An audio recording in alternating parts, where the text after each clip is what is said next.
مبسملا ومحمدلا ومصليا ومسلما أما بعد. سامعین و ناظرین السلام علیکم ورحمۃ اللہ. مختصر بیان کا موضوع ہے غلاموں کا فتوی جہاد، حقیقت اور شریعت کے آئینے میں.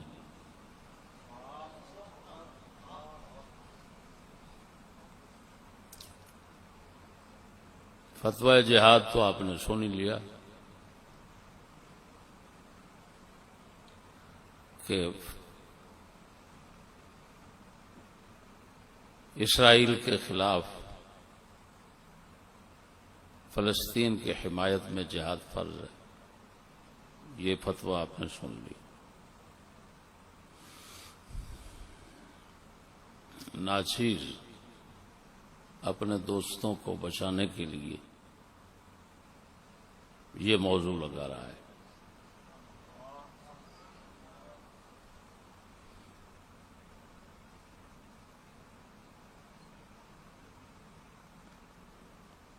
اس فتوے کی حقیقت بھی دیکھیں گے اور اس فتوے کا شرعی حکم بھی دیکھیں گے.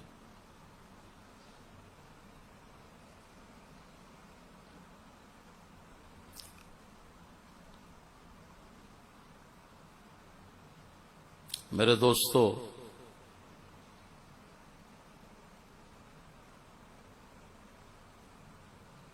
اس کی وضاحت میں جانے سے پہلے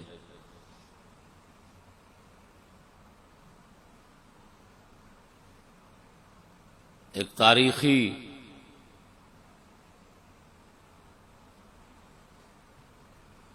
باب کی طرف جناب کی توجہ کراتا ہوں کہ سیدنا امام اہل سنہ رضی اللہ تعالی عنہ کے دور شریف میں کچھ بد باطن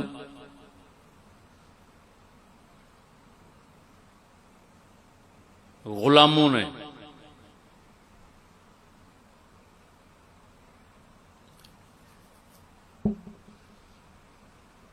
انگریز حکومت کے خلاف تحریک چلائی. اس تحریک کا نام تھا تحریک ترک موالات.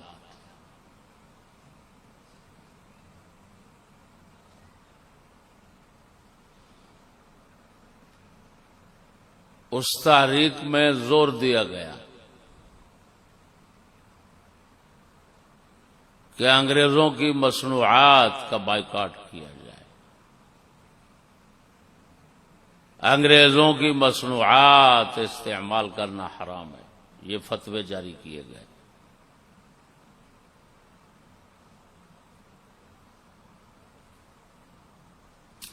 انگریزوں کی یونیورسٹی اور ان کے سکول کالجوں کا بائیکاٹ کیا جائے. ان سے کسی طرح کی مالی امداد نہ لی جائے.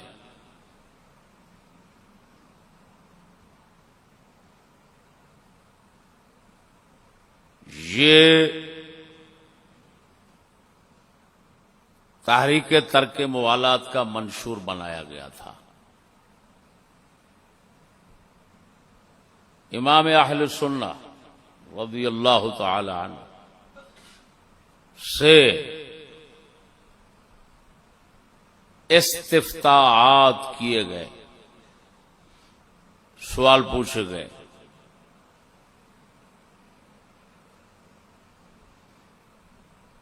تو امام اہل سنہ نے چند جوابات دیے. ایک جواب بہت خاصا طویل تھا، حتیٰ کہ وہ ایک کتاب کی صورت اختیار کر گیا جس کا نام ہے المحجۃ المؤتمنہ فی آیۃ الممتحنہ.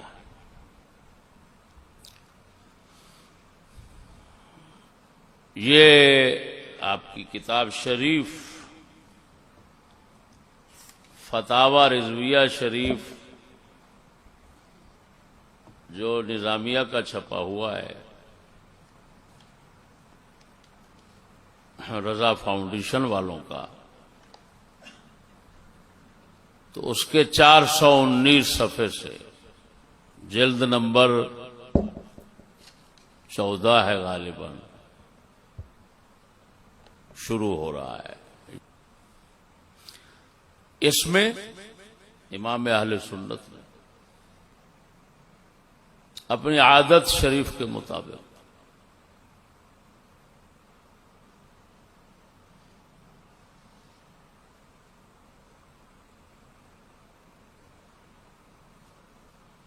مسئلے کو انتہائی وضاحت اور مضبوط دلائل کے ساتھ بیان فرمایا. اس کتاب کی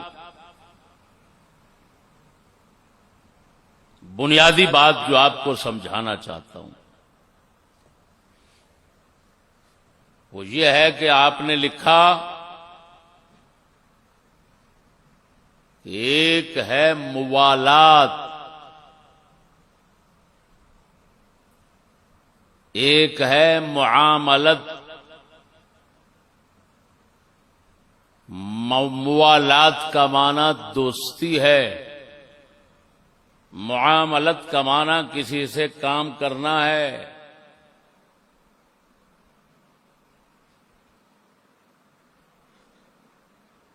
تو آپ نے فرمایا موالات اور معاملت میں زمین آسمان کا فرق ہے. موالات کفار کے ساتھ نہ حقیقی جائز ہے نہ صوری جائز ہے. یہ اعلی حضرت کا خلاصہ بیان کر رہا ہوں. موالات دوستی کافروں کے ساتھ نہ حقیقی جائز ہے کہ دل کے ساتھ ہو، دل میں دوست بنا لو، نہ صوری اور ظاہری جائز ہے کہ اپنے کسی دنیاوی مقصد کے لیے، اپنے دنیا کا کوئی کام نکالنے کے لیے آپ نے ظاہری طور پر ان کے ساتھ ان کے فائدے کا کوئی رویہ اور عمل کیا. سیدنا حاطب بن ابی بلتعہ کی طرح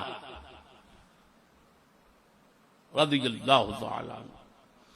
تو یہ موالات صوری اور ظاہری ہے. تو امام نے فرمایا موالات جو ہے وہ تو کسی طرح بھی کافروں سے جائز نہیں ہوتا.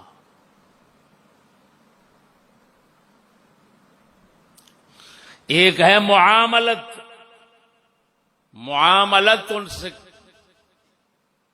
کام کرنا. اس کی اعلی حضرت نے خوب وضاحت فرمائی ہے صفحہ نمبر 421 پر.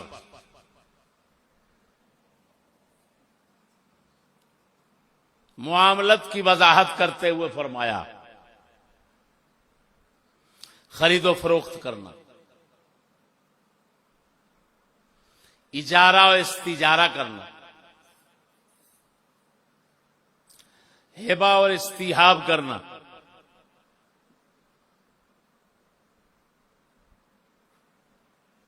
خریدنا کسی مال کا جو مسلمان کے حق میں قیمتی ہو، بیچنا ہر چیز کا جس میں اعانت حرب یا اہانت اسلام نہ ہو،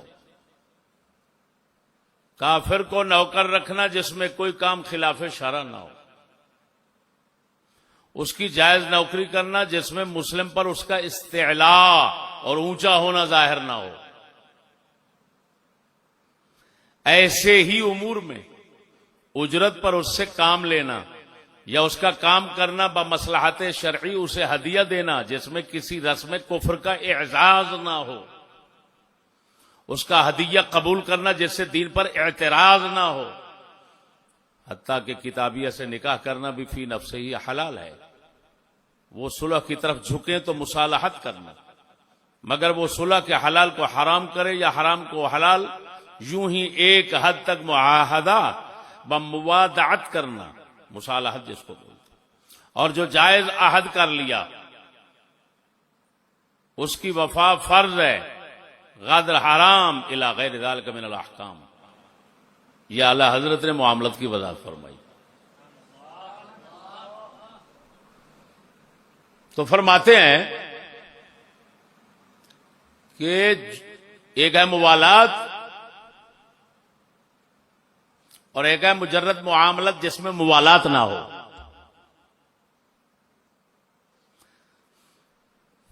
چار سو 20 صفحے سے پڑھ رہا ہوں. موالات و مجرد معاملت میں زمین آسمان کا فرق ہے. دنیاوی معاملت جس سے دین پر ضرر نہ ہو سوا مرتدین، میں صرف فتویٰ پڑھ رہا ہوں اعلیٰ حضرت، مثل وہابیہ دیوبندیہ و امثال